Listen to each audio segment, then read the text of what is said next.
Short camera rolling, நான் ரொமான்டிக்கா பார்த்துட்டு இருப்பேன். ரோலிங் ஆக்ஷன் வரைக்கும். ஆனா டேக் அப்ப சூப்பரா பண்ணிடுவாரு. பண்ணிட்டு எனக்கு ரொமான்ஸ் வராது. நம்ம யுவன் சார் பில்டிங்ல இருந்து குதிக்க சொன்னா குதிச்சிருவாரு, லாரி முன்னாடி நிக்க சொன்னா நின்னுடுவாரு, ரொமான்டிக்கா பண்ண சொன்னீங்கன்னா அழுதுருவாரு. എല്ലാ ഇമോഷനിലൂടെയും എൻ്റെ ക്യാരക്ടർ കടന്നു പോകുന്നുണ്ട്. അതുകൊണ്ട് എനിക്ക് കുഴപ്പമില്ല. എല്ലാ ഇമോഷനിലും അത്യാവശ്യം കയറി ഇറങ്ങി പിന്നെ എന്തൊക്കെ ചെയ്തു കഴിഞ്ഞാലും ഈ പറയുന്ന രീതിയിൽ ഡയറക്ടർ അവിടെ നിന്ന് കട്ടിൻ്റെ സ്റ്റൈൽ പറഞ്ഞു കഴിഞ്ഞാൽ എനിക്കറിയാം റീടേക്കാണെന്ന്. Hi hello, welcome to Kaumudi movies. Jockey എന്ന സിനിമയുടെ വിശേഷങ്ങളുമായി ഇന്ന് എൻ്റെ കൂടെയുള്ളത് ചിത്രത്തിൻ്റെ സംവിധായകനും താരങ്ങളുമാണ്. എല്ലാവർക്കും നമസ്കാരം. നമസ്കാരം. Ammu Abhirami, welcome to Kerala. Thank you so much. Thank you. எப்படி இருக்கு அந்த கேரளாவில் வரும்போது அந்த ஒரு லவ் எப்படி இருந்துச்சு? ரொம்ப ஹாப்பி. எனக்கு வரும்போது நான் ரொம்ப நர்வஸாக வந்தேன். ஆனால் நீங்கள் எல்லாரும் இன்க்ளூடிங் நீங்கள் ரொம்ப ஸ்வீட்டாக பேசி என்னை ரொம்ப அட் ஹோம் மாதிரி ஃபீல் பண்ண வச்சுட்டீங்க. Very happy. எப்படி இருக்கு அந்த எக்ஸைட்மெண்ட்? அந்த நேற்று அந்த மூவி ரிலீஸ் ஆகிடுச்சு, அப்போ எப்படி இருக்கு அந்த? ரொம்ப ஹாப்பி. ஏன்னா எனக்கு இப்போது இங்கே கேரளாலையும் ரிலீஸ் ஆகுது, தமிழ்லையுமே ரிலீஸ் ஆகுது. தமிழில் வந்து நல்ல ரெஸ்பான்ஸ். மதுரை சைட்லலாம் வந்து தே ஆர் ஆக்சுவலி செலிப்ரேட்டிங் இவங்க எல்லாரையுமே. அதுவும் ரிதன் சார்லாம் வந்து எங்கள் ஹீரோ அது மாதிரி சொல்லி they are celebrating. I am very happy. எனக்கு என்ன ரொம்ப எக்ஸ்ட்ரா சந்தோஷம்னா இவங்களோட ஹார்ட் ஒர்க் ஆஃப் 3.5 years மேலே இவங்களோட ஜேர்னி ஆஃப் ஹார்ட் ஒர்க் வந்து இப்படி நல்லா வந்து ரிசீவ் ஆகுறது நினைக்கும் போது ரொம்ப சந்தோஷமா இருக்கு. அதுதான் அந்த டைரக்டரோட ஒரு ஒரு டிட்டர்மினேஷன் இருக்குல்ல, அந்த ஒரு மூவி வரும்போது 100%. எவ்ரி கிரெடிட்ஸ், எவ்ரி கிளாப் எல்லாமே டைரக்டருக்கும் ஹீரோ அப்புறமா வில்லன் சார் இவங்க எல்லாரோட பிளட் அண்ட் ஸ்வெட் தான். உங்களோடயும் இல்ல, ஆனா நான் சும்மா சொல்லக்கூடாது. இவங்க அவ்வளோ ஹார்ட் ஒர்க் பண்ணியிருக்காங்க. இவங்களோட ஹார்ட் ஒர்க்ல எனக்கு கொஞ்சம் கிரெடிட்ஸ் கிடைக்குது. I am grateful. I should mention that. கண்டிப்பா. அல்ல, இவரெல்லாம் சொல்லுவோம் அந்த ஆக்ட்ரஸ் இருக்கிற அவரும் நல்லா இருக்குன்னு சொல்லுவேன். ഓക്കെ, അപ്പോൾ എന്താ ഡയറക്ടറോട് ചോദിക്കാം. അപ്പോൾ ഡോക്ടർ പ്രഗബൽ അല്ലേ? അപ്പോൾ മഡ്ഡി എന്ന സിനിമയ്ക്ക് ശേഷം ചെയ്യുന്ന ഒരു സിനിമയാണ്. 2021 ഇറങ്ങിയ ഒരു സിനിമയായിരുന്നു. അതൊരു മഡ്രേസ് ചെയ്തിട്ടുള്ള ഒരു മഡ്രേസ് ഇതായിട്ടുള്ള ഒരു സിനിമയായിരുന്നു. അപ്പോൾ അതിനുശേഷം ജോക്കി എന്ന് പറഞ്ഞൊരു സിനിമയ്ക്ക് ഇത്ര വർഷങ്ങൾക്ക് ശേഷം ചെയ്യുമ്പോൾ എങ്ങനെയുണ്ടായിരുന്നു? അതും തമിഴിൽ ചെയ്യുമ്പോൾ എങ്ങനെയുണ്ടായിരുന്നു? ആക്ച്വലി മഡ്ഡിക്ക് ശേഷം ഞാൻ ഒരു ഗ്യാപ്പ് അല്ലാതെ മധുരയിൽ താമസിച്ച് അവിടെ റിസർച്ച് ചെയ്ത് ഈ പടം ചെയ്യായിരുന്നു. പക്ഷേ ഇതിന് 3 വർഷം എടുക്കേണ്ടി വന്നു. കാരണം ആ തമിഴ് കൾച്ചർ ഒന്ന്, പിന്നെ ഈ കെടാസൻ്റെ ഇതുവരെ ആരും മൂവിയായിട്ട് ചെയ്തിട്ടില്ല. അപ്പോൾ അതിനെ എങ്ങനെ സിനിമാറ്റിക് മൂഡിക്ക് കൊണ്ടുവരാം. പിന്നെ അവിടെ മധുരയിൽ പോകുമ്പം ആ കൾച്ചർ മനസ്സിലാക്കണം, ലാംഗ്വേജ് മനസ്സിലാക്കണം. അപ്പോൾ അതിനനുസരിച്ചുള്ള സ്റ്റോറി ഡെവലപ്പ് ആവണം. അപ്പോൾ എൻ്റെ ടീം വർക്കായിരുന്നു ലാസ്റ്റ് 3 years ആയിട്ട്. ഇപ്പോഴാണ് അത് കഴിഞ്ഞ് റിലീസായത്. ഇപ്പം കെടാ സൺഡേ പറഞ്ഞു, ഇപ്പോൾ നമ്മുടെ ജല്ലിക്കെട്ട് മൂവി ഇറങ്ങിയിട്ടുണ്ടായിരുന്നു. അതുപോലെ നമ്മൾ ഇപ്പോൾ പറഞ്ഞ പോലെ തന്നെ അവിടുത്തെ ഒരു ഒതൻറ്റിക് കൾച്ചർ ആയിട്ടൊരു ഒരു കായിക ഇനമാണല്ലോ ഇതൊക്കെ എന്ന് പറയുന്നത്. അപ്പോൾ അങ്ങനെ ഒരു സിനിമ വരുന്ന സമയത്ത് എത്രത്തോളം ചലഞ്ചിങ് ആയിരുന്നു? ഫസ്റ്റ് ഈ സ്പോർട്സ് എന്ന് പറഞ്ഞാൽ 1000 years മുന്നേ തമിഴ്നാട്ടിലുള്ള സ്പോർട്ടാണ്. ഇത് ഭയങ്കര ഇമോഷണലി കൾച്ചറിൻ്റെ ഉള്ളിൽ നിൽക്കുന്ന ഒരു സ്പോർട്ടാണ്. ഇപ്പോൾ ഈ കെടാസൻ എന്ന് പറഞ്ഞാൽ ആട് മരിച്ചു കഴിഞ്ഞാൽ അതിൻ്റെ തലയൊട്ടിയൊക്കെ എടുത്ത് പൂജാ റൂമിൽ വെച്ച് പൂജ ചെയ്യുന്ന ആൾക്കാരാണ്. അങ്ങനെയുള്ള ഡെപ്ത് ആയിട്ടുള്ളൊരു കണ്ടന്റ് നമ്മളെടുത്ത് ഹാൻഡിൽ ചെയ്യുമ്പോൾ അവൻ്റെ ഇമോഷൻ്റെ ഉള്ളിൽ നിൽക്കണം. നമ്മൾ തെറ്റായിട്ട് എന്തെങ്കിലും ചെയ്ത് കഴിഞ്ഞാൽ അത് ഭയങ്കര റോങ് ആയി പോകും. ഒരു ചെറിയ അറിയാതെ ചെയ്യുന്ന കാര്യം അടക്കം തെറ്റായി പോയാൽ ഒരു വലിയ പ്രശ്നമായി മാറും അത്. അതുകൊണ്ട് തന്നെയാണ് അതിൻ്റെ ഓരോ ഡീറ്റെയിലിങ്ങും സ്റ്റഡി ചെയ്ത് ഇത്രയും ടൈം എടുത്ത് അവിടെ ജനിച്ച് വളർന്ന ആൾക്കാരെ ടീമാക്കി വെച്ച് റിസർച്ച് ചെയ്ത് ചെയ്യേണ്ടി വന്നത്. ബട്ട് ചെയ്തപ്പം ഭയങ്കര ഹാപ്പിയായി. കാരണം മധുരയിൽ FDFX ഷോ കഴിഞ്ഞപ്പം അവർ തരുന്ന റെസ്പോൺസ്, ഞങ്ങളുടെ കൂടെ ഒരാളിനെ പോലെ ഞങ്ങൾക്ക് തോന്നി. ക്യാരക്ടേഴ്സ് കെടാസൻ്റെ ഒക്കെ അങ്ങനെ ലൈവ് കണ്ട പോലെ ഉണ്ടായിരുന്നു. ആ ഒരു റെസ്പോൺസ് കിട്ടിയപ്പോഴാണ് സത്യം പറഞ്ഞ സമാധാനവും ഹാപ്പിനെസ്സും വന്നത്. അപ്പോൾ മലയാളത്തിൽ നിന്നൊരു ഒരു തമിഴ് മൂവി ചെയ്യുന്ന സമയത്ത് കുറച്ച് ബുദ്ധിമുട്ടായിരിക്കില്ല? എന്ന് വെച്ചാൽ മലയാളത്തിൽ ഇത്രയും ഒരു സിനിമ ചെയ്തു, ലാംഗ്വേജ് എന്ന് പറഞ്ഞ ലാംഗ്വേജ് ഒരു ബാരിയർ ഉണ്ട് നമുക്ക് എപ്പോഴും. അപ്പോൾ പക്ഷേ കേരളത്തോട് അത്രയും അടുത്ത് നിൽക്കുന്നത് തന്നെയാണ് തമിഴ്നാട് എന്ന് പറയുന്നത്. എപ്പോഴും നമ്മളെപ്പോഴും ആ ഒരു കൾച്ചറും ഇഷ്ടപ്പെടുന്നതാണ് തമിഴ് ലാംഗ്വേജ്. അതെ. അപ്പോൾ മലയാളത്തിൽ നിന്ന് തമിഴ് മൂവി ചെയ്യുന്ന സമയത്ത് എങ്ങനെ ഉണ്ടായിരുന്നു അവിടുത്തെ? എന്താ പറഞ്ഞു കഴിഞ്ഞാൽ തമിഴിൻ്റെ ഉള്ളിലെ മധുര എന്ന് പറഞ്ഞു കഴിഞ്ഞാൽ വേറൊരു ഇതുപോലെയാണ്, വേറൊരു ഏരിയ പോലെയാണ്. അതായത് ഞാൻ ഉദ്ദേശിക്കുന്നത് ആ സ്ലാങ് വൈസ് അവൻ്റെ മാനറിസം അങ്ങനെയാണ് ഞാൻ ഉദ്ദേശിച്ചത്. അപ്പോൾ അത് നല്ലൊരു എക്സ്പീരിയൻസ് ആണ്. പുതിയ കാര്യങ്ങൾ പഠിച്ചുകൊണ്ടേയിരിക്കണം. മനസ്സിലാക്കിക്കൊണ്ടേയിരിക്കണം, ഒബ്സർവ് ചെയ്തുകൊണ്ടേയിരിക്കണം. അതൊരു ശരിക്കും പറഞ്ഞാൽ റിസർച്ച് വർക്ക് പോലെ തന്നെയാണ് അത്. അത് ഭയങ്കര ഒരു ഹാപ്പി ആയിരുന്നു. ഇതിപ്പോ നായകനും വില്ലനും ഇവിടെ ഇരിക്കുന്നുണ്ട്. ശരിക്കും എനിക്ക് തോന്നിയിട്ടുള്ള ഒരു കാര്യം എന്ന് പറഞ്ഞാൽ ഇപ്പൊ ബാഹുബലി സിനിമയൊക്കെ നമ്മൾ കണ്ടിട്ടുണ്ടായിരുന്നു. ഇപ്പൊ ഇറങ്ങുന്ന സിനിമകളിൽ നായകനാണോ അല്ലെങ്കിൽ വില്ലനാണോ കൂടുതൽ ശക്തി അല്ലെങ്കിൽ പ്രാധാന്യം നമുക്ക് മനസ്സിലാവില്ല. അത്രയും സ്ട്രോങ് ആയിരിക്കും രണ്ട് ക്യാരക്ടറും. എനിക്ക് അതുപോലെ സിനിമ കണ്ടപ്പോൾ തോന്നി. അതായത് രണ്ടുപേരും ഇഞ്ചോടിഞ്ചായിരുന്നു. ആരാണ് നായകൻ അല്ലെങ്കിൽ ആരാണ് വില്ലൻ എന്ന് മനസ്സിലാവുന്ന തരത്തിലായിരുന്നു. അപ്പോൾ അപ്പം നമുക്ക് വില്ലനിൽ നിന്ന് തുടങ്ങാം. അപ്പോൾ ശരിക്കും പറഞ്ഞാൽ എങ്ങനെ ഉണ്ടായിരുന്നു? അതിൽ കുറേ ഫൈറ്റ് സീനുകളുണ്ട്. അപ്പോൾ അതൊക്കെ ചെയ്യുമ്പോൾ എത്രത്തോളം ചലഞ്ചിങ് ആയിരുന്നു? ഫൈറ്റ് സീനിനെക്കാട്ടിലുപരി ഇതിൽ ആടുകൾ തമ്മിൽ ഇടിക്കുന്ന ആ ഒരു സീക്വൻസ് ചെയ്യാനാണ് കുറച്ച് ബുദ്ധിമുട്ട്. കാരണം ഇതൊരു അനിമലിനെ വെച്ച് ചെയ്യുന്നത് കൊണ്ട് നമ്മൾ അനിമലുമായിട്ട് നല്ല ബോണ്ടിങ് വരണം, അതിൽ ഇമോഷണലി കണക്റ്റ് ആയിരിക്കണം. നമുക്കിപ്പോൾ ഒരു പെറ്റ്, ഇപ്പോൾ ഒരു ഡോഗോ കാറ്റോ ഒക്കെ ആകുമ്പോൾ നമുക്ക് പെട്ടെന്ന് അതിനെ ഇണക്കി എടുക്കാൻ പറ്റും. പക്ഷേ ഇതൊരു ആടാണ്. ആടിനെ ഇണക്കി എടുക്കുക എന്ന് പറയുന്നത് കുറച്ച് ബുദ്ധിമുട്ടുള്ള ഒരു കാര്യമാണ്. പക്ഷെ അതുകൊണ്ട് തന്നെ ഡയറക്ടർ ഞങ്ങൾ 2022 തൊട്ട് തന്നെ ഈ ആടിനെയൊക്കെ വാങ്ങിത്തന്ന് ഈ ആടിനെ ട്രെയിൻ ചെയ്യുന്ന ആളിനെയൊക്കെ കൂടെ നിർത്തി ഞങ്ങളുടെ താമസ സൗകര്യങ്ങളെല്ലാം അവിടേക്ക് മാറ്റി അവിടെ ഓരോ ലോക്കൽ പേഴ്സൺസ് എങ്ങനെ നടക്കുന്നു, എങ്ങനെയാണ് അവർ ബിഹേവ് ചെയ്യുന്നത്, അവിടെയുള്ള എല്ലാ കാര്യങ്ങളും എക്സ്പ്ലോർ ചെയ്തതിൻ്റെ ശേഷമാണ് ഞങ്ങൾ ഷൂട്ടിലോട്ട് കൊണ്ടുപോകുന്നത്. അതുകൊണ്ട് ഞങ്ങൾക്ക് കൂടുതലായിട്ട് ഒന്നും ബുദ്ധിമുട്ടേണ്ടി വന്നില്ല. പക്ഷെ അവിടെ എത്തി ഈ 3 വർഷത്തെ സ്ട്രഗിൾ കുറച്ച് കൂടുതലായിരുന്നു. അതായിരുന്നു മാക്സിമം ഞങ്ങൾ പറ്റാവുന്ന രീതിയിലുള്ള എഫേർട്ട് എല്ലാം കൊടുത്തിട്ടുണ്ട്. ബാക്കി കണ്ട ഓഡിയൻസ് ഇന്നലെ പറഞ്ഞു FDFSല് ഞങ്ങൾക്ക് റിയലി ഞങ്ങളിൽ ഒരാളായിട്ടാണ് ഞങ്ങൾക്ക് ഫീൽ ചെയ്തതെന്ന് പറഞ്ഞു. അത് എനിക്ക് കിട്ടിയ വലിയൊരു അംഗീകാരമായിട്ടാണ്.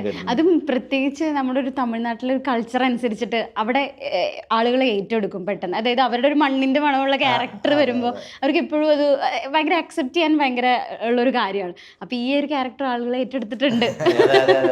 അതെന്താ വെച്ച് കഴിഞ്ഞാൽ ഈ ഒരു ഗ്രേ ഷെയ്ഡ് ഉള്ളത് കൊണ്ട് ആ ഒരു ഗ്രേ ഷെയ്ഡിൽ അവൻ്റെ പ്രൈഡാണ് അവൻ ചിന്തിക്കുന്നത്. അവൻ ആ കെടാ സൺഡേ എന്ന് പറഞ്ഞ ആടുകൾ ഇടിക്കുന്ന ആ ഒരു സ്പോട്ട് അവനാണ് അതിൽ ലീഡ് ചെയ്ത് പോകുന്നത്. അവിടെ അൺഎക്സ്പെക്റ്റഡ് ആയിട്ട് ഒരു ട്വിസ്റ്റ് വരുന്ന സമയത്ത് അത് താങ്ങാൻ പറ്റുന്നില്ല. അതിൽ നിന്നാണ് അവിടെ നിന്ന് ഒരു ക്ലാഷ് തുടങ്ങുന്നത്. അതായത് തോൽവി എന്ന് പറയുന്നതിന്റെ തോൽവി വരുമ്പോൾ ഒരു പ്രതികാരം അതെല്ലാവരുടെ ഉള്ളിലുള്ള ഒരു കാര്യമാണ്. തോൽവി വരുമ്പോൾ നമുക്കൊരു പക്ഷെ മധുരയിൽ എന്താ പറഞ്ഞു കഴിഞ്ഞാൽ ഇന്നസെന്റ് ആൾക്കാരാണ്, അതുകൊണ്ട് തന്നെ ഇമോഷൻ എക്സ്ട്രീം ആയിരിക്കും. ഇപ്പം ലവ് സ്നേഹം എന്ന് പറഞ്ഞാൽ എക്സ്ട്രീം ആയിരിക്കും, ദേഷ്യം എന്ന് പറഞ്ഞാൽ എക്സ്ട്രീം ആയിരിക്കും. ഈ കാര്യം കറക്റ്റായിട്ട് ഹാൻഡിൽ ചെയ്ത് പോകണം. അപ്പം അവിടെയുള്ള ഒരു ക്ലാഷ് വന്നാൽ, വയലൻസ് വന്നാൽ അതിൻ്റെ എക്സ്ട്രീം ഉണ്ടാവും.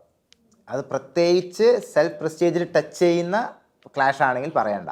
അതായത് അവരുടെ ചോര തിളക്കുന്നില്ല. എനിക്ക് പേഴ്സണലി ഒരു അനുഭവം ഉള്ളതെന്ന് വെച്ചാൽ അവർക്ക് തമിഴ് നമ്മൾ എന്തെങ്കിലും തെറ്റി പറഞ്ഞാൽ തന്നെ അവർക്ക് ദേഷ്യം വരും. അങ്ങനെ ഒരു പൊതുവേ തമിഴ് കൾച്ചറിൽ ഞാൻ കണ്ടിട്ടുള്ള ഒരു കാര്യമാണ്. അതുപോലെ നായകൻ യുവൻ. അപ്പോൾ ഈ മഡ്ഡി എന്ന് പറഞ്ഞ സിനിമയ്ക്ക് ശേഷം നിങ്ങൾ ഒന്നിക്കുന്ന ഒരു സിനിമയും കൂടിയാണല്ലോ. അപ്പോൾ എങ്ങനെ ഉണ്ടായിരുന്നു രണ്ടാമത് നിങ്ങളുടെ ഒരു ക്രൂ അല്ലെങ്കിൽ നിങ്ങളുടെ ഒരു ഗ്രൂപ്പ് ഒന്നിക്കുമ്പോൾ എങ്ങനെ ഉണ്ടായിരുന്നു? ഫസ്റ്റ് തന്നെ മഡ്ഡിയുടെ ഡയറക്ടർ ആയതുകൊണ്ടും അദ്ദേഹത്തിന് എന്താണ് അദ്ദേഹത്തിൻ്റെ ക്യാരക്ടർ, ആളെന്താണ് ഉദ്ദേശിക്കുന്നത് എന്ന് എനിക്ക് നന്നായിട്ട് അറിയായിരുന്നു. എൻ്റെ അടുത്ത് പറഞ്ഞത് ഫസ്റ്റ് നേരിട്ടൊരു കെടാസണ്ട കൊണ്ടുപോയിട്ട് കാണിച്ചു തന്നിട്ടാണ് പറയുന്നത്, ഇതാണ് ഞാൻ എടുക്കാൻ പോകുന്ന സെക്കൻഡ് മൂവി, എല്ലാ കാര്യങ്ങളും നോക്കി പഠിച്ചോളാം. അപ്പോൾ എനിക്ക് തോന്നി ഇത് എന്നെ കൊണ്ട് ചെയ്യാൻ പറ്റില്ല എന്ന്. കാരണം അവിടുത്തെ കൾച്ചർ, എനിക്ക് എൻ്റെ വീട് പാലക്കാട് ആയതുകൊണ്ട് എനിക്ക് തമിഴ് അറിയാൻ പറ്റും. പക്ഷേ മധുരയിൽ പോയപ്പോഴാണ് മനസ്സിലാക്കിയത്, ഞാൻ മനസ്സിലാക്കിയ തമിഴ് ഇങ്ങനെയല്ല, എൻ്റെ തമിഴ് ഇങ്ങനെയല്ല എന്നുള്ള കാര്യം. എന്നതിന് ശേഷം അവിടെ നിന്ന് നമ്മൾ സ്ക്രാച്ചിൽ നിന്ന് തുടങ്ങില്ലേ, സ്ക്രാച്ചിൽ നിന്ന് തുടങ്ങിയതാണ് അവിടെ. ഇപ്പോൾ ആൾ പറഞ്ഞിട്ട് ഞാൻ വീണ്ടും റിപ്പീറ്റ് ചെയ്യുന്നില്ല. ആടിൻ്റെ കാര്യങ്ങൾ മുഴുവൻ, പിന്നെ അവരുടെ കൾച്ചറുമായിട്ട് ബന്ധപ്പെട്ടിട്ടുള്ള മാരേജിന് പോയുള്ളത്, മരണ വീട്ടിൽ പോയത്, വളകാപ്പിന് പോയിരിക്കുന്നത്, അതേപോലെ കോവിൽ വിശേഷങ്ങളിലൊക്കെ പോയി ഓരോ ഏരിയേൻ്റെ ഉള്ളിൽ കൂടെ പോയിട്ട് എങ്ങനെയാണ് അവിടെ മക്കൾ ജീവിക്കുന്നത് എന്നുള്ള കാര്യങ്ങളൊക്കെ മനസ്സിലാക്കി, അവരുടെ ബോഡി ലാംഗ്വേജ് മനസ്സിലാക്കി, അവരുടെ സംസാരത്തിൻ്റെ രീതി മനസ്സിലാക്കി, അവർ എങ്ങനെയാണ് മറ്റുള്ളവരുടെ അടുത്ത് സ്നേഹത്തിൽ എങ്ങനെ പെരുമാറുന്നു, ദേഷ്യം വന്നാൽ എങ്ങനെ പെരുമാറുന്നു, ഇതൊക്കെ ലൈവായിട്ട് നമ്മൾ മനസ്സിലാക്കിയിട്ടാണ് ഈ മൂവിയിൽ ചെയ്തത്. ഇതെനിക്ക് മൂവി ചെയ്യണേക്കാളും മുന്നേ എൻ്റെ ക്യാരക്ടർ ലിസ്റ്റ് തന്നിട്ടുണ്ടായിരുന്നു പറഞ്ഞാൽ ബാക്ക് എൻഡ് മുഴുവൻ സ്റ്റഡി ചെയ്തിട്ടതിന് ശേഷം ഫുൾ ഡീറ്റെയിൽ ആണ് തന്നിട്ടുണ്ടായിരുന്നത്. അപ്പോൾ എനിക്ക് കുറേ കാര്യങ്ങൾ ഈസി ആയിരുന്നു. പക്ഷേ എൻ്റെ ബോഡി ലാംഗ്വേജും അവിടെയുള്ള ഒരാളായിട്ട് ഞാൻ മാറി അവരിൽ ഒരുവനായിട്ട് ആക്ട് ചെയ്യാന്ന് പറഞ്ഞു കഴിഞ്ഞാൽ അതൊരു ചെറിയ കാര്യമായിരുന്നില്ല, ഭയങ്കര റിസ്ക് ആയിരുന്നു, 3 വർഷം എടുത്തായിരുന്നു. എന്നാൽ എന്താ ഒരു കാര്യം ചോദിച്ചു കഴിഞ്ഞാൽ, ഇന്നലെ മധുരയിലാണ് FDFS കണ്ടത്. കണ്ടിട്ട് ഫസ്റ്റ് ഹാഫ് കഴിഞ്ഞ ഉടനെ അവിടെ ഓഡിയൻസ് അവർ കണ്ടിട്ടുള്ള ഫീൽ ഉണ്ടല്ലോ, ആ ഫീല് ഞങ്ങളിൽ ഒരാളായിട്ടാണ് ചെയ്തിട്ടുള്ളത് എന്നുള്ള ഫീല് വന്ന് പറയുമ്പോൾ നമുക്ക് കിട്ടുന്ന ഒരു അംഗീകാരം ഉണ്ടല്ലോ, അതെനിക്ക് ഭയങ്കരമായിട്ട് എനിക്ക് പറയുമ്പോൾ അതായത് നമ്മളൊരു സിനിമയുടെ വിജയത്തെക്കാൾ കൂടുതൽ ആ ഒരു അംഗീകാരം കിട്ടാൻ എന്താ പറയുന്നത്. ചോദിച്ചു കഴിഞ്ഞാൽ മഡ്ഡിയിൽ ഞാൻ അൺഎക്സ്പെക്റ്റഡ് ആയിട്ട് വന്നതാണ് ഹീറോ. ഞാൻ ബാക്ക് എൻഡ് സ്റ്റഡിയോ കാര്യങ്ങളോ ഒന്നും ചെയ്യുന്നില്ല. എനിക്ക് സിനിമയിലേക്ക് വരാനും താല്പര്യം ഉണ്ടായിരുന്ന വ്യക്തിയല്ല.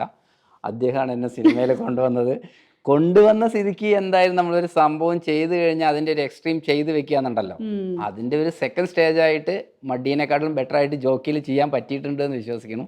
ചെയ്തിട്ടുണ്ട്. അതിൻ്റെ ഒരു അപ്രീസിയേഷൻ കിട്ടിയിട്ടുമുണ്ട് മക്കളുടെ നിന്ന്. അടുത്ത മൂവിയിൽ കുറച്ചും കൂടി ബെറ്റർ ആയിട്ട്. അപ്പൊ ശരിക്കും പറഞ്ഞു കഴിഞ്ഞാല് ഈ ആടിന്റെ നിടിയൊക്കെ കിട്ടിയായിരുന്നു രണ്ടുപേരും? അങ്ങനെ എന്തൊക്കെ എക്സ്പീരിയൻസ് ഉണ്ടായിരുന്നു?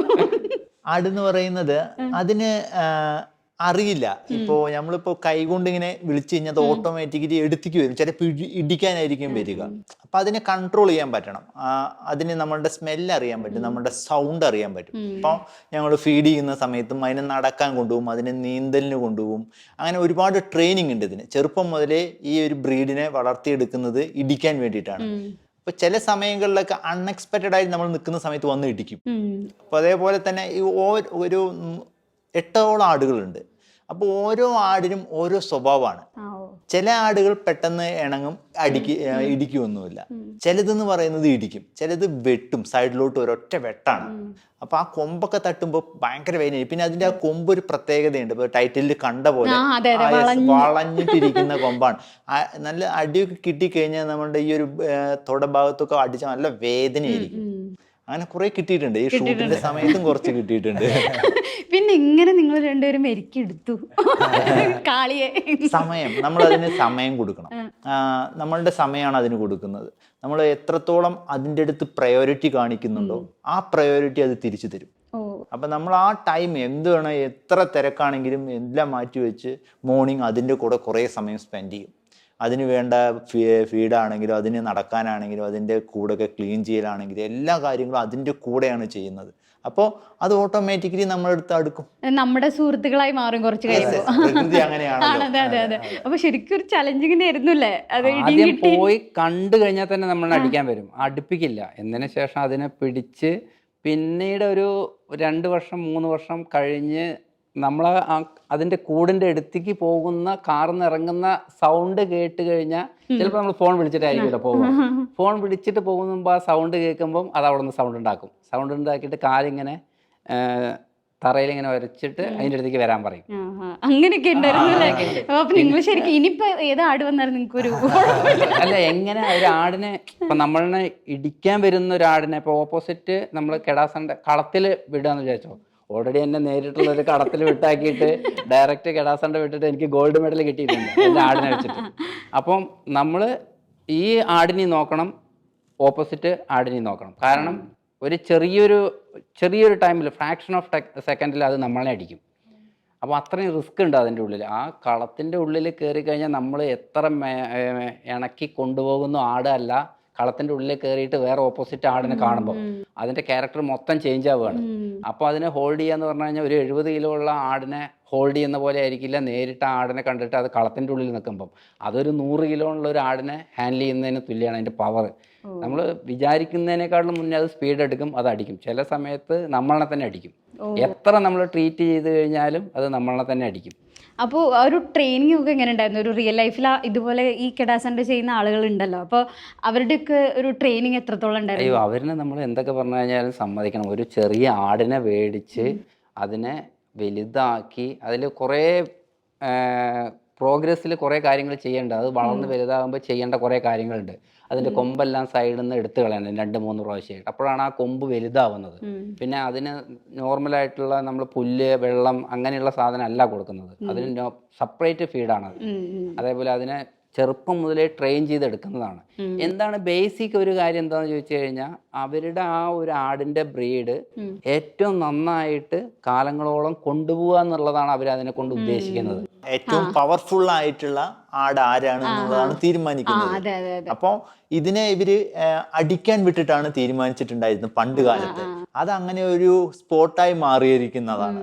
അല്ല കോഴിപ്പോരും അങ്ങനെ തന്നെയാണല്ലോ, Yes, yes, yes. ഇതിന്റെ ഒരു വേറൊരു വേർഷൻ തന്നെയാണല്ലോ. അതും ഇതേപോലെ ഒരു ആരാണോ ശക്തിവാൻ അവർക്ക്. പക്ഷെ നിങ്ങളുടെ ക്യാരക്ടർ ആ ആടുകളെ തന്നെയല്ലേ പ്രതിനിധാനം ചെയ്യുന്നത്? അതെ അതെ അല്ലെ? അതെ. ഇതിന് രണ്ട് ഓപ്പോസിറ്റ് സൈഡിൽ നിൽക്കുന്ന ആടുകളെ പോലെ തന്നെയാണ് നിങ്ങൾ രണ്ടുപേരുടെയും ഒരു ഫൈറ്റ് സിനിമയിൽ കാണുമ്പോൾ മനസ്സിലാകുന്നത്. അതുപോലെ അഭിരാമി அம்மு அந்த பேரு அந்த ராட்சச மூவியோட அப்புறம் தானா அந்த கிடைச்சது? ஆமா ஆமா அம்மு. ஆமா அதுல கேரக்டர் பேரு அம்மு. எனக்கு ஞாபகம் இருக்கு, படம் நாங்க அப்போ வந்து கோத்தகிரியில ஷூட்ல இருந்தேன். ஸோ கோயம்புத்தூர்ல மவுண்டைன் இறங்கி வந்து நானும் அப்பா எல்லாம் பார்த்தோம். அப்போ அந்த கதையில ஹீரோ போலீஸ்ல அந்த படத்தோட ஃபர்ஸ்ட் டே ஷோ அப்போ ஃபுல்லா போலீஸ்மேன் பார்த்துட்டு இருந்தாங்க ஒரு ஃபேமிலியா. இன்டர்வெல் அப்போ டக்குன்னு திரும்பி ஏய் அம்மு அப்படின்னு சொல்லி என்னை கூப்பிட்டாங்க. That is my first core memory of cinema வந்ததுக்கு அப்புறம். தென் நிறைய அபிராமிஸ் இருக்காங்க. ஸோ அப்படின்ட்டு டைரக்டரும் அப்பாவும் சேர்ந்து டிசைட் பண்ணி அம்மு அபிராமின்னு வச்சாங்க. இப்போ வரைக்கும் இந்த ஜோக்கி மூவில பார்க்கும்போது அந்த சீன்ல சாங்ல எல்லாமே ஒரு பக்கா மதுரை பொண்ணு மாதிரி அப்ப எப்படி இருந்திருக்கு அந்த கேரக்டர்? அந்த மதுரை மீனாட்சி அது ஒரு மாதிரி ரொம்ப ஸ்பெஷலா இருந்தது. எனக்கு என்ன ரொம்ப ஸ்பெஷல் அபவுட் த கேரக்டர்னா, ஒரு ஜென்ரலா மதுரை பொண்ணுனா ஒரு ஸ்டீரியோ டைப்பிங் ஒன்று மைண்ட்ல வரும்ல, இப்படி இருக்கணும் அப்படி இருக்கணும். பட் பிரக்பல் சார் வந்து அந்த மாதிரி ஸ்டீரியோ டைப் பண்ணல. ஹீரோ நான் அங்க போயிட்டு அங்க ஒரு மதுரை பொண்ணு பார்த்தேன்னா அவங்க எப்படி இருப்பாங்களோ அதே மாதிரி தான் நான் படத்துல இருந்தேன். எங்கேயுமே மதுரைங்கிறதுக்காக தேவையில்லாம மதுரை ஸ்லாங்ல பேசுறதோ அந்த ஒரு இயல்பான ஒரு விஷயம் இருக்குல்ல, நேச்சுரலா வாட் எவர் இஸ் ரெக்வயர்ட் அதுதான் வந்து சார் பண்ணியிருந்தாங்க. That was very nice. இவருக்கு எல்லாமே கத்து கொடுத்தேன் அந்த ஸ்லாங் சப்போர்ட் பண்ணேன். ஆனா நிஜமா ஆனஸ்டா சொல்றேன், எனக்கு இவங்க ரெண்டு பேரும் வந்து அங்க மலையாளிஸ்ன்னு எனக்கு தெரியவே தெரியாது. அவ்வளோ சூப்பரா பேசினாங்க. அங்க ஷார்ட்ல சீன்ல இருக்கும் போது நான் இப்போ யுவன் சாரோட நான் நடிக்கிறேன், காம்பினேஷன் இருக்குன்னா எத்தனை டேக் போனாலும் ஈவன் அவரோட பேக் ஷாட்டாவே இருந்தாலும் அதே ஸ்லாங்கோட அவர் அப்படிதான் பேசுவாரு. எங்கேயுமே வந்து அந்த இதுல அதே மாதிரி ரிதன் சார், நான் ரிதன் சாரோட ப்ரொமோஷன்ஸ்ல தான் ஃப்ரெண்டா அவர்கிட்டயும் அவர் கிடா கிட்டயும் நான் போவே மாட்டேன். அவர் எப்பவுமே வில்லனா தான் இருப்பாரு. நான் நினைச்சேன் இந்த ரிதனே இப்படிதான் போல, ஃபுல்லா attitude. Then he is very sweet. நீங்களா அங்கன்னா ஹி வாஸ் இந்த கேரக்டர், அந்த காப்ரா காத்தி கேரக்டர்லயே இருந்தாங்க. அவரும் அப்படிதான், அந்த ஒரு பேசும்போதே ஒரு ஐயோ அப்படிங்கிற மாதிரி இருக்கும். So very hard work. Very நல்லா இருக்கு. அந்த க்ரூ எப்படி இருந்துச்சு? அந்த பிரகபில் சாரோட சார் கத்த மாட்டாரு, ஆனா சாரோட ஏடிஸ் கத்திக்கிட்டே இருப்பாங்க. கேப்டன் கூல், லைக் மார்னிங்ல he never slept. நான் அது சொல்லிட்டு இருந்தேன், அவர் கண்ணு கீழே கருப்பா இருக்கும். I have to ask which dermatologist he went. அவ்வளோ டார்க் சர்க்கிள்ஸ் எல்லாமே வந்து இப்போ இல்ல. he never slept. இவரும் தூங்க மாட்டாரு, எங்களையும் தூங்க மாட்டாரு. அந்த டிட்டர்மினேஷன் அந்த மாதிரி. ஒரு நாள் போய் கேட்டேன், சார் என்ன ஒரு நாள் தூங்க விடுறீங்களா? எனக்கே அப்படின்னா இவங்க ரெண்டு பேரை பத்தி யோசிச்சு பார்த்தேன் 3.5 years. ஆனா நிஜமா வெரி ஹாப்பியா இருக்கும் செட், ரொம்ப கிளியரா இருக்கும். Every night before going to sleep there will be work satisfaction. இன்னைக்கு நம்ம நல்லா ஒர்க் பண்ணோம். ரொம்ப நுவான்ஸ் பார்ப்பாரு. எப்படி அந்த ஒன் மோர்லயே தெரிஞ்சிடும். கட்டிலே வந்து இவன் சொல்ற one more ready, okay okay ready அப்படி. அவர் வந்து எனக்கு இந்த சீன்ல இதெல்லாம் சூப்பர், இங்கே எமோஷன் குறைஞ்சிருச்சு, இன்னும் கொஞ்சம் வேணாம். ஓ அப்படியா, இது போன டேக்ல நல்லா இருந்துச்சு சார், என்ன அது டீயா போடுறோம். அவ்வளோ பர்டிகுலர். ஆனா நம்ம அவர் சொன்ன மாதிரி பண்ணோம்னா அந்த சீன் ரொம்ப நல்லா இருக்கும். ரொம்ப ஹாப்பி, நல்ல லேர்னிங். அதுதான் இந்த மூவில பார்த்துட்டு எல்லாருமே நாம எல்லாமே ரசிச்சுட்டே இருக்கு. Very positive person. மலையாளம் தெரியுமா? கொஞ்சம் കുറച്ചറിയാ. சொல்லு. എല്ലാവരും ജോക്കി സിനിമ തിയേറ്ററിൽ തന്നെ പോയി കാണണം, പ്രോത്സാഹിപ്പിക്കണം.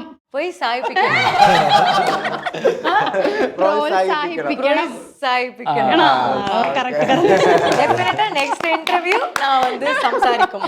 நீங்க மலையாளத்துல சொல்லணும். அப்போ இந்த மூவி பார்க்கும்போது அந்த பக்கா மதுரை பொண்ணுன்னு சொல்லிடல, அப்போ அந்த கேரக்டர் ஃபார்மேஷனுக்கு எப்படி சேலஞ்சாக இருந்துச்சு? அந்த ஆமாம், ஆக்சுவலி நான் சொன்னேன் ஃபர்ஸ்ட் டே நாங்கள் ஷூட் போனப்போ நான் மைண்டில் ஒன்று வச்சேன், மீனாட்சி இப்படி அப்படி இப்படி.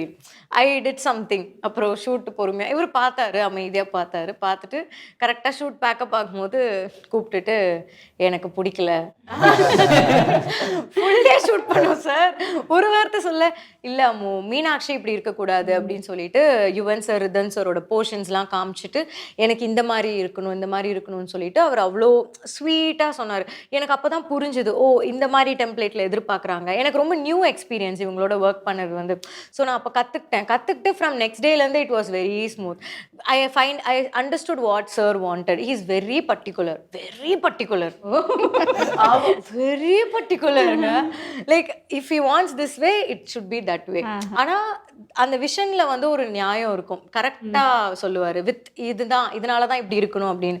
So it was very nice. உங்களோட ஊர் எங்க? நான் சென்னை. சென்னை. அப்போ அந்த மாதிரி இந்த மதுரை பார்க்கும்போது இவரெல்லாம் சொல்லிட்டு அந்த டிஃபிகல்ட்டா இருக்கும், அந்த டிஃப்ரெண்டா இருக்கும் லாங்குவேஜ், அது கத்துக்கிடுறதுக்கு எனக்கு மேபி நான் நினைக்கிறேன் இப்போ மலையாளம்ல வந்து மேபி இங்க கொச்சின் மலையாளம் பாலக்காடு டிஃபரன்ஸ் இருக்குமா? மலையாளம் தெரிஞ்சா ஈஸி அந்த ஸ்லாங். அந்த மாதிரி தமிழ் தெரிஞ்சனால எனக்கு கொஞ்சம் அந்த ஸ்லாங் டப்பிங் நான் தான் பண்ணேன், பிடிக்கிறது வந்து கொஞ்சம் ஈஸியா இருந்தது.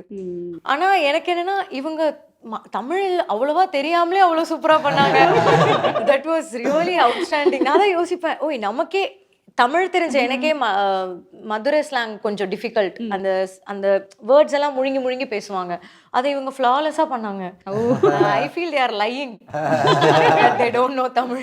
அந்த நாகேந்திரன் ஹனிமூன்ல ஒரு ரோல் பண்ணிட்டேன். ஆனா அதுலயும் வந்து தமிழ் கேரக்டர் தான். ஆமா, மொழி அதுல இருந்து தமிழ் பொண்ணு தான். இனி எப்பதான் மலையாளத்துல வரும் அந்த நல்ல கேரக்டர்? I am waiting. இப்போ I use this as an opportunity. എനിക്ക് മലയാളം മൂവീസ് பண்ணணும். മലയാളം മൂവീസ് എനിക്ക് അഭിനയിക്കണം. മലയാളം മൂവീസ് എനിക്ക് അഭിനയിക്കണം. Which actor? ടൊവിനോ തോമസ്, ഫഹദ് ഫാസിൽ, ബേസിൽ ജോസഫ്, எல்லாரையும் பிடிக்கும் எனக்கு. எல்லாரோடையும் நடிக்கணும். அந்த எந்த மலையாள டைரக்டர்ஸ் எல்லாமே ஆமா, எனக்கு நல்ல ஆக்டிங் சான்ஸ் கொடுங்க இங்க, எனக்கு ரொம்ப பிடிக்கும். கண்டிப்பா கிடைக்கும். அந்த நெக்ஸ்ட் மலையாள மூவில பாக்கும். ஆமா, பிரக்பால் சார் நெக்ஸ்ட் படத்துல வேற யாராவது கூட்டிட்டு வந்தா கால் பண்ணுங்க. 3 பேர் நம்பரும் இருக்கு. அப்போ நெக்ஸ்ட் டைம் பார்க்கலாம். நான் ப்ளஸ் இன்னொருத்தவங்களையும் கூட்டிட்டு வாங்க. പ്രഗബൽ സാർ, ഈ ജോക്കി എന്ന് പറഞ്ഞൊരു സിനിമ അല്ലെങ്കിൽ ഒരു പേര് എടുക്കാനുള്ള ഒരു കാരണം എന്താ? ഇപ്പൊ നോർമലി നമുക്ക് കെഡാസന്റെ എന്ന് പേരിടാം, പലപ്പോഴും ആ ഒരു ഡയറക്ടറുടെ ഒരു പേരാണ് എപ്പോഴും കാണാറുള്ളത്. അപ്പൊ ഈ ഒരു പേരെങ്ങനെയാണ് വന്നത്? ആക്ച്വലി മധുരയിൽ കെഡാസന്റെ ഉള്ളപ്പോഴൊക്കെ ജോക്കി ജോക്കി എന്ന് പറഞ്ഞാൽ ഈ കെടാനെ കൂടെ ഏവുമല്ലോ, കെട കട്ടാരി എന്നാണ് അവിടെ പറയുക തമിഴില്. പക്ഷേ അനൗൺസ്മെന്റ് എല്ലാം അവിടെ നോർമൽ ടോക്ക് എല്ലാം ജോക്കി എന്നാണ് പറയുന്നത്. കേടാ ജോക്കി, കേടായും കൂട്ടിയിട്ട് വേഗം വാ, അതേപോലെയാണ് സംസാരിക്കുന്നത്. അപ്പൊ അവിടെ കോമൺ ആണത് ജോക്കി എന്നുള്ളത്. പിന്നെ ജോക്കി എന്ന് പറയുമ്പോൾ ഒരു യൂണിവേഴ്സൽ നെയിമാണ്, ഈസി ടു ക്യാച്ച്. അപ്പം അതന്നെ വെക്കാന്ന് വിചാരിച്ചു. അല്ല, പെട്ടെന്ന് നമുക്ക് എന്തായിരിക്കും ആ ഒരു പേര് വരാനുള്ള കാരണം നമുക്ക് അറിയില്ലല്ലോ. അപ്പൊ അത് ഞാനിപ്പോ കേഡാസന്റെ മത്സരം കുറെ പോയി കണ്ടിട്ടുണ്ട്. ഈ ഏറ്റവും കൂടുതൽ അവിടെ മൈക്ക് അനൗൺസ്മെന്റ് ഉണ്ടാവും. ഇതിൽ ഏറ്റവും കൂടുതൽ ആ കേഡാസന്റെ ഉള്ള സൗണ്ട് ജോക്കി ജോക്കി തന്നെയാണ്. അത് കേട്ട് കേട്ട് നമ്മൾ ഏത് കേഡാസന്റെ പോയാലും ആ വേർഡ് നമ്മൾ എപ്പോഴും കേൾക്കും. അപ്പൊ പിന്നെ അതന്നെ ചെയ്യാവുന്ന ഒരു സ്പാർക്ക്. ഓക്കെ, അപ്പൊ നിങ്ങൾ 3 പേരും മലയാളത്തിലാണല്ലോ ആദ്യം ചെയ്തിട്ടുണ്ടായിരുന്നത്. അപ്പൊ ഒരു തമിഴ് മൂവി ചെയ്യുന്ന സമയത്ത് എങ്ങനെ ഉണ്ടായിരുന്നു അവിടുത്തെ ഒരു ഓഡിയൻസിന്റെയും ഇവിടെ നമ്മുടെ ഒരു കേരളത്തിലെ ഓഡിയൻസിന്റെ ഒരു ഡിഫറൻസ് എങ്ങനെയാണ് നിങ്ങൾക്ക് തോന്നിയിട്ടുള്ളത് 3 പേർക്കും? ഡിഫറൻസ് എന്ന് പറഞ്ഞാൽ ഡിഫറൻസ് ഉണ്ട് എന്തായാലും. ആ ലാംഗ്വേജിന്റെയും ഇതിന്റെയൊക്കെ വ്യത്യാസങ്ങളുണ്ടല്ലോ. പക്ഷേ എല്ലാവരും സപ്പോർട്ടീവ് തന്നെയായിരുന്നു. ഓവറോൾ എല്ലാം സപ്പോർട്ടീവ്. ഇവിടെ എങ്ങനെയാണ് സപ്പോർട്ടീവ്, അവിടെ അതേപോലെ സപ്പോർട്ടീവ് ആയിരുന്നു. പിന്നെ നമുക്ക് ഈ ലാംഗ്വേജിന്റെ പ്രശ്നം, അതേപോലെ കമ്മ്യൂണിക്കേറ്റ് പറഞ്ഞു കൊടുക്കണമല്ലോ, ഓരോ ആർട്ടിസ്റ്റിനും പറഞ്ഞു കൊടുക്കണം. അപ്പൊ നമ്മൾ ഈ കുറച്ച് തമിഴും മലയാളം മിക്സ് ചെയ്തിട്ടല്ലേ സംസാരിക്കുക. അതിന്റെ ചെറിയ ചെറിയ പ്രശ്നങ്ങൾ പക്ഷെ ആ ടൈം എടുത്ത് പറഞ്ഞു കൊടുക്കും. അതിനെന്റെ അസോസിയേറ്റ് ടീം ഉണ്ടായിരുന്നു. അപ്പം ആ ഡിഫിക്കൽട്ടീസ് ഒക്കെ ഉണ്ടായിരുന്നു എന്നല്ലാതെ വേറെ ബുദ്ധിമുട്ടൊന്നും. പ്രത്യേകിച്ച് എനിക്ക് തോന്നിയിട്ടുള്ള ഒരു കാര്യം എന്ന് പറഞ്ഞാൽ അവിടെ ആളുകളെ ഭയങ്കരമായിട്ട് സപ്പോർട്ട് ചെയ്യും. സിനിമേനെ എല്ലാവരും എപ്പോഴും ഞാൻ കണ്ടിട്ടുണ്ട് ഹൗസ്ഫുൾ ആയിരിക്കും മൂവീസ് ഒക്കെ. അപ്പൊ അവിടുത്തെ ഒരു ഇതെങ്ങനെ ഉണ്ടായിരുന്നു, അവിടുത്തെ ഒരു ഫീഡ്ബാക്ക് ഒക്കെ? മധുരയിലെ വളരെ സ്നേഹമുള്ള ആളുകളാണ്. കാരണം അവരുടെ ഇമോഷൻ ഓപ്പണായി ഭയങ്കര എക്സ്പ്രസ് ചെയ്യും. നമ്മൾ കൺട്രോൾ ചെയ്യുന്നു, അവർ എക്സ്പ്രസ് ചെയ്യുന്നു, ഇതേ ഉള്ളൂ. പക്ഷെ സ്നേഹമാണെങ്കിൽ ഭയങ്കര സ്നേഹമാണ്. ഇറങ്ങിയതിന് ശേഷമുള്ളതാണെങ്കിൽ അതാ പറഞ്ഞത്, അവന്റെ ഉള്ളത്തെ ഒരാളായി തോന്നി എന്ന് പറഞ്ഞിട്ടാണ് ഇമോഷൻസ് എക്സ്പ്രസ് ചെയ്തിട്ടുണ്ടായത്. അത് ഭയങ്കര രസമായിരുന്നു കാണുമ്പോൾ. അതെ, നമ്മളിപ്പോൾ അവരിൽ ഒരു വ്യക്തിയായിട്ട് അവർക്ക് ഇൻഫ്ലുവൻസ് നമുക്ക് ചെയ്യാൻ പറ്റിയിട്ടുണ്ടെങ്കിൽ അതൊരു വലിയ കാര്യമാണ്. ഓക്കെ, അപ്പൊ ഞാൻ ആ ക്യാരക്ടറിൽ വിജയിച്ചു എന്നതാണ് അർത്ഥം. ഡയറക്ടർ ചെയ്ത ആ ക്യാരക്ടർ തന്നതിൽ ഡയറക്ടറും വിജയിച്ചു എന്നതാണ്. അതെ അതെ, അത് ശരിയാണ്. അത് ഏറ്റവും വലിയ അംഗീകാരം എന്ന് പറഞ്ഞാൽ അത് തന്നെയാണ്. പ്രേക്ഷകരാണല്ലോ സിനിമ കണ്ട് അംഗീകരിക്കേണ്ട പ്രേക്ഷകർ. അറ്റ് ദ എൻഡ് അവർ തന്നെയാണ് പറയേണ്ടത് എന്താണെന്നുള്ളത്. അതുപോലെ ഇപ്പൊ നിങ്ങളുടെ ഒരു ക്യാരക്ടർ ഉണ്ടല്ലോ, അപ്പോഴും നമ്മൾ കാണുമ്പോൾ തന്നെ ഭയങ്കര ഗ്രേ ഷെയ്ഡുള്ള ഒരു ക്യാരക്ടർ. എങ്ങനെ ഉണ്ടായിരുന്നു ആ ഒരു ഗ്രേ ഷെയ്ഡ് ക്യാരക്ടർ ചെയ്യുന്ന സമയത്ത്? എത്രത്തോളം ഡിഫിക്കൽട്ട് ആയത്? ലവ് ഉണ്ട്, ഗ്രേ ഷെയ്ഡ് ഉണ്ട്, ഫാമിലി ഉണ്ട്. എല്ലാ ഇമോഷനിലൂടെയും ഞാൻ എൻ്റെ ക്യാരക്ടർ കടന്നു പോകുന്നുണ്ട്. അതുകൊണ്ട് എനിക്ക് കുഴപ്പമില്ല. എല്ലാ ഇമോഷനിലും അത്യാവശ്യം കയറി ഇറങ്ങി പിന്നെ എന്തൊക്കെ ചെയ്തു കഴിഞ്ഞു കഴിഞ്ഞാലും ഈ പറയുന്ന രീതിയിൽ ഡയറക്ടർ അവിടെ നിന്ന് കട്ടിന്റെ സ്റ്റൈല് പറഞ്ഞു കഴിഞ്ഞാൽ എനിക്കറിയാം റീടേക്ക് ആണെന്ന്. അപ്പം സമയമെടുത്ത് അത് മാറ്റി ക്ലിയർ ചെയ്തിട്ട് എൻ്റെ പോർഷൻ ഞാൻ കറക്റ്റ് ആക്കിയിട്ടാണ് കൊണ്ടുപോയിണ്ടായത്. പിന്നെ ആളുടെ കൂടെയുള്ള കോമ്പിനേഷൻ സീൻ എന്ന് പറഞ്ഞു കഴിഞ്ഞാൽ ഒരു രക്ഷയുണ്ടായിരുന്നില്ല. അടിച്ചെന്റെ അണപ്പല്ലൊക്കെ എന്തൊക്കെ പറഞ്ഞു കഴിഞ്ഞാലും എന്താ പറയുക, ആക്ടിങ് ആണ്. നമുക്കൊരു എൻ്റെ ഇത് കൂടെ പോയിക്കോന്ന് പറഞ്ഞാൽ അടിപ്പെടുത്താൻ നല്ല അടി കാര്യങ്ങളൊക്കെ ആ സമയത്ത് നമ്മൾ ക്യാരക്ടറിന്റെ ഉള്ളിലാണെന്നുണ്ടെങ്കിലും ഒരു ആർട്ടിസ്റ്റിനെ നോക്കുമല്ലോ. പക്ഷെ 100% അതിനുള്ളിലാണ്. കറക്റ്റായിട്ട് ചെയ്യണം. ഇപ്പൊ നമ്മുടെ കെഡയുടെ ഒരു കാര്യം പറഞ്ഞു, അല്ലെങ്കിൽ കാളി എന്നുള്ള ഒരു ക്യാരക്ടർ പറഞ്ഞല്ലോ. അപ്പൊ നോർമലി അനിമൽസിനെ ചെയ്യുന്ന സമയത്ത് ഇപ്പൊ ആർട്ടിസ്റ്റ് ആണെന്നുണ്ടെങ്കിൽ നമുക്ക് പറയാം ഒരു ടേക്കും കൂടി എടുക്കാം. പക്ഷെ അതിലൊരു കാര്യമുണ്ട്. ഞാൻ ട്രെയിൻ ചെയ്യിപ്പിക്കുന്ന എൻ്റെ കാളി എന്ന് പറഞ്ഞ ആടില്ലേ, ഞാൻ വൺസ് അതിനെ കൊണ്ടുപോയിട്ട് ക്യാമറ മാർക്കിൽ നിർത്തും. എന്നതിന് ശേഷം കാര്യങ്ങൾ അതിൻ്റെ അടുത്ത് സംസാരിക്കും. ഇങ്ങനെയാണെന്ന് പറയും. അപ്പോൾ ആള് കറക്റ്റായിട്ട് നിൽക്കും. അത് കഴിഞ്ഞിട്ട് കട്ട് പറയും. എന്തെങ്കിലും കൊണ്ട് അപ്പൊ തന്നെ തുടങ്ങണേക്കാളും മുന്നേ കട്ട് പറയും. അപ്പൊ ഞാൻ പറയും, കാളി വൺസ് മോർ ആണ് ഒരു കാര്യം നമുക്ക് വൺസ് മോർ ആന്ന് പറഞ്ഞു കഴിഞ്ഞാൽ കറക്റ്റായിട്ട് പോയി നിൽക്കും. ഏതൊരു സീനിലും ഫസ്റ്റ് ക്യാമറ മാർക്കിലേക്ക് പോകാൻ ആൾക്ക് ചെറിയൊരു ബുദ്ധിമുട്ടുണ്ടാവും. അപ്പോൾ കറക്റ്റ് പിടിച്ചു കൊണ്ടുപോയിട്ട് ഇതാണ് നമ്മളെ മാർക്ക്, ഞാൻ അതിൻ്റെ സൈഡിൽ നിന്ന് ക്ലിയർ ചെയ്ത് കഴിഞ്ഞാൽ സെക്കൻഡ് തേർഡ് എത്ര ടേക്ക് പോവാണെങ്കിലും കറക്റ്റ് ക്യാമറ മാർക്ക് വരെ ഒരു പ്രശ്നമില്ലാതെ വന്നത്. അതൊക്കെ ഒരു ഭാഗ്യം. അത് ഭയങ്കര ഭാഗ്യമാണ്. അല്ല, അതെങ്ങനെയാ ട്രെയിൻ ചെയ്യിപ്പിച്ചതൊക്കെ മനസ്സിലാവോ? അല്ല, 3 വർഷം എടുത്തിരിക്കുന്നതല്ലേ, അതിന്റെ കൂടെ അല്ലേ ഇത്രയും ടൈം സ്പെൻഡ് ചെയ്തിരിക്കുന്നത്. അപ്പൊ അത് പിടിച്ചു കഴിഞ്ഞാൽ വരും, വിളിച്ചു കഴിഞ്ഞാൽ വരും, എല്ലാം വരും, അത് എന്റെ കൂടെ വരും. ഇവിടെ എനിക്ക് തോന്നുന്നു പ്രസ് മീറ്റിന് വന്ന സമയത്ത് ഒരു ആട്, അത് വില്ലന്റെ ആടാണ്. അത്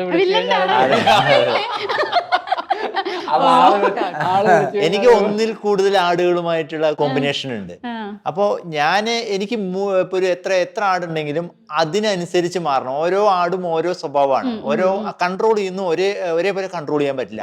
ചിലതിനെ കൺട്രോൾ ചെയ്യുമ്പോൾ നമ്മൾ അവർ വളരെ സ്മൂത്ത് ആയിട്ട് കൺട്രോൾ ചെയ്യും, ചിലത് വളരെ ഹാർഡായിരിക്കും. അപ്പൊ അതിന് കുറച്ച് ബലം കൊടുത്ത് കൺട്രോൾ ചെയ്യണം. അങ്ങനെയൊക്കെ ഉണ്ട്. അപ്പൊ ഞാൻ എല്ലാ ആടുകളുടെയും സ്വഭാവം ഫസ്റ്റ് എല്ലാം മനസ്സിലാക്കി വെച്ചിട്ടുണ്ട്. പിന്നെ ഓരോന്നിനും ആവശ്യമുണ്ട്. ഇപ്പൊ കഥയ്ക്ക് ആവശ്യമുണ്ട്. ഒരു ആടിന്റെ പെർഫോമൻസ് ഏത് റേഞ്ചിൽ വരണം പറഞ്ഞാൽ അതിനനുസരിച്ചിട്ടാണ് ആ ആടിനെ ഞാൻ ഏകുന്നതും ആ ആടിനെ കൊണ്ട് അടുപ്പിക്കുന്നതൊക്കെ. അതേപോലെ അതിനെ കൊണ്ടു നടക്കുന്നതും അതേ സ്റ്റൈലിലാണ്. രണ്ടാമത് എത്തുമ്പോ ക്യാരക്ടർ കുറച്ചുകൂടി പീക്കാവും. അപ്പൊ നമ്മള് നമ്മളെ ക്യാരക്ടർ മാറും ഓട്ടോമാറ്റിക്. എന്തായാലും നമുക്ക് ഇങ്ങോട്ട് കിട്ടുന്ന ഫീലിങ്സ് കൊണ്ടാണല്ലോ നമ്മളുടെ മൊത്തം ക്യാരക്ടർ മാറുന്നത്. അപ്പൊ ഞാൻ അത് ആടിലോട്ടും കൊടുക്കും. അപ്പൊ ആ ആടിനെ അതിനനുസരിച്ചിട്ടാണ് ട്രെയിൻ ചെയ്യുന്നത്. അങ്ങനെയാണ് ചെയ്തിട്ടുള്ളത്. ആനിമൽ ശാസ്ത്രം പഠിക്കേണ്ടിയിരിക്കുന്നു, സൈക്കോളജി. ഇതേപോലെ തന്നെയാണ് ഓരോരുത്തരും. ഒരു കെടേനെ അവന് ചെറുപ്പം മുതൽ വളർത്തി വലുതാക്കി അവൻ്റെ പ്രസ്റ്റേജായിട്ട് അവൻ കൊണ്ടു നടന്ന് കളത്തിൽ പോയി മത്സരിച്ച് അവൻ വിൻ ചെയ്തിട്ട് അവൻ്റെ വീട്ടിലേക്ക് വരുന്നവരെയുള്ള ആ ഒരു ട്രാവൽ ടൈം ഉണ്ടല്ലോ, അത് നമ്മൾ സമ്മതിച്ചു കൊടുക്കണം. ഗ്രാജുവേഷനൊക്കെ കഴിഞ്ഞ ആൾക്കാർ പുറമേയുള്ള ജോലികൾ ഒഴിവാക്കിയിട്ട് അവന് ഡെയിലി വീട്ടിൽ പോയിട്ട് അവൻ്റെ കെടേനെ ട്രീറ്റ് ചെയ്യാനുള്ള സമയം കണ്ടതിന് ശേഷമാണ് അവൻ ജോബിനടക്കം പോകുന്നത്. അങ്ങനത്തെ ഒരുപാട് ഫാമിലീസ്, ഒരുപാട് ആൾക്കാരെ ഞങ്ങൾ നേരിട്ട് പോയിട്ട് കണ്ട് സംസാരിച്ചിട്ടുണ്ട്. എങ്ങനെയാണ് ഇതിന് മൊത്തം ട്രെയിൻ ചെയ്യണമെന്നുള്ള ആദ്യം സമയത്ത് ഞങ്ങൾ, അതായത് മധുരയിൽ പോയിട്ടുള്ള സമയത്ത്. എന്നതിന് ശേഷമാണ് എല്ലാം നോക്കിയിട്ട് ഏത് ടൈപ്പ്, ഏത് ബ്രീഡ് മേടിക്കണം, ഏത് ബ്രീഡിൻ്റെ ഗുണങ്ങൾ എന്താണ്, അത് നമ്മുടെ അടുത്ത് എത്ര അടുക്കാൻ എത്ര സമയം എടുക്കും, അതിൻ്റെ നെഗറ്റീവ് എന്താണ് പോസിറ്റീവ് എന്താണെന്നെല്ലാം മനസ്സിലാക്കിയിട്ടാണ് 2-3 ടൈപ്പ് ബ്രീഡ് മേടിച്ച് നമ്മൾ ട്രെയിൻ ചെയ്തെടുത്തു.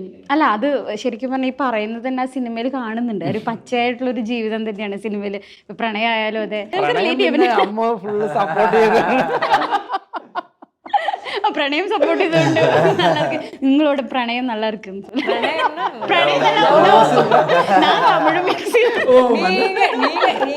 நீங்க வந்து நம்ம யுவன் சார் பில்டிங்ல இருந்து குதிக்க சொன்னா குதிச்சிருவாரு, லாரி முன்னாடி நிக்க சொன்னா நின்னுடுவாரு, ரொமான்டிக்கா பண்ண சொன்னீங்கன்னா அழுதுருவாரு. அப்ப நீங்களா கத்து கொடுத்தது அந்த லவ்? நான் சொல்லவா, நீங்க என்ன பண்ணுங்க, ரொமான்டிக் ஷாட் அலங்காரி சாங்ல வந்துட்டு லவ் சீக்வன்ஸ் இருக்கும் சரியா, ஷார்ட் ரெடி எல்லாம் செட் பண்ணிடுவாங்க. ஓகேன்னா டக்குனு யுவன் சார் காணாம போயிடுவாரு. எங்கன்னு தேடுனா எங்கேயாவது போய் ஒளிஞ்சிட்டு ஃபர்ஸ்ட் டே பாக்குறேன் என்ன பண்றாரு இவரு, ஏதோ பிரீத்திங் பெரிய இது போல இருக்கு, பைல்வான் ஏதோ பிரீத் பண்ற இல்ல, நர்வஸ்னஸ். ஷார்ட் கேமரா ரோலிங், நான் ரொமான்டிக்கா பாத்துட்டு இருப்பேன், ரோலிங் ஆக்ஷன் வரைக்கும். ஆனா டேக் அப்ப சூப்பரா பண்ணிடுவாரு, பண்ணிட்டு எனக்கு ரொமான்ஸ் வராது. ഒരു കാര്യം പറഞ്ഞിവിടെ. അയ്യോ. അപ്പോൾ എങ്ങനെയുണ്ട് ഇപ്പോൾ, അതായത് ഇനി അടുത്ത തിയേറ്ററുകളിലൊക്കെ ഇനി തമിഴ്നാട്ടിലൊക്കെ അത്യാവശ്യം ഹൗസ്ഫുള്ളൊക്കെ തന്നെയായിരിക്കും.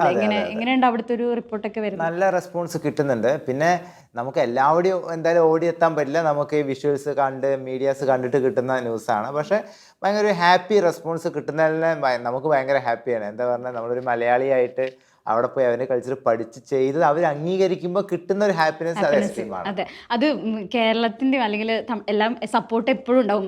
സിനിമ എന്ന് പറയുമ്പോൾ വേൾഡ് വൈഡ് എല്ലാവരും, സിനിമ എല്ലാം ഒരു ഗ്ലോബലി നിൽക്കുന്ന ഒരു കാര്യമാണ്. അപ്പൊ അതെല്ലാം എല്ലാ സിനിമേനെ എല്ലാവരും സപ്പോർട്ട് ചെയ്യും. അപ്പോൾ ഇനിയും ഹൗസ്ഫുൾ ആവട്ടെ സിനിമകളൊക്കെ തമിഴ്നാട്ടിലും കേരളത്തിലും ബാക്കിയുള്ള സ്ഥലങ്ങളിലൊക്കെ. നമ്മൾ മലയാളീസ് പിന്നെ എന്തായാലും കണ്ടന്റ് നന്നായിട്ടുണ്ടെങ്കിൽ സപ്പോർട്ട് ചെയ്യുന്നത്, അതിപ്പോൾ ചൈനീസ് ആണെങ്കിലും കൊറിയൻ ആണെങ്കിലും ഏത് ലാംഗ്വേജ് ആണെങ്കിലും നല്ല കണ്ടന്റിനെ സപ്പോർട്ട് ചെയ്യുന്ന ആ ഒരു കോൺഫിഡൻസ് എനിക്കുണ്ട്. ഇനി അടുത്ത സിനിമയായിട്ട് വരാം ഇനി ഇല്ലേ, നിങ്ങളുടെ അടുത്ത് ഇനിയിപ്പോ വേറെ ലാംഗ്വേജ് ഒക്കെ ആയിരിക്കും അല്ലേ? അല്ല, വേറെ ലാംഗ്വേജ് ആണെങ്കിൽ കുഴപ്പമില്ല. അതേപോലെ ആരും ചെയ്യാത്തൊരു സാധനം അന്വേഷിച്ച് കണ്ടുപിടിച്ചിട്ട് ഇത് ചെയ്തോന്ന് പറഞ്ഞിട്ട് വീണ്ടും ഒരു 5 കൊല്ലം 4 കൊല്ലം എടുത്ത് മിക്കവാറും അത് ചെയ്യും. അതാണ് പ്രശ്നം. ശരിക്കും ആടൊക്കെ നിങ്ങൾ മിസ് ചെയ്തായിരുന്നു? ഇടയിൽ പോയിട്ട് വരുമല്ലോ ഇപ്പോഴും. മധുരയിൽ ആടുണ്ട്, എല്ലാം ട്രെയിനേഴ്സ്, അതിന്റെ കൂട്, എല്ലാ കാര്യങ്ങളും ഉണ്ട്. പിന്നെ പാലക്കാട് നിന്ന് മധുര ഒരു 4 hours ട്രാവലിംഗ്. അല്ല, നിങ്ങളുടെ കൂടെ കുറച്ചു കാലം ഉണ്ടായിരുന്നല്ലേ സുഹൃത്തുക്കളായിട്ട്, അപ്പൊ അവർക്ക് ശരിക്കും മിസ് ചെയ്യും. അത് പറയാൻ അറിഞ്ഞില്ലെങ്കിലും അവരത് മിസ് ചെയ്യുമായിരിക്കും. അപ്പോൾ ശരിക്കും പറഞ്ഞാൽ മണ്ണിന്റെ മണമുള്ള ഒരു സിനിമ തന്നെയാണ്. അപ്പോൾ വലിയൊരു വിജയമാണ്. അപ്പോൾ ഇനിയും ഒരു വിജയമായി തീരട്ടെ എന്ന് ഞാൻ ആശംസിക്കുകയാണ്. വളരെയധികം നന്ദി. Thank you Ammu.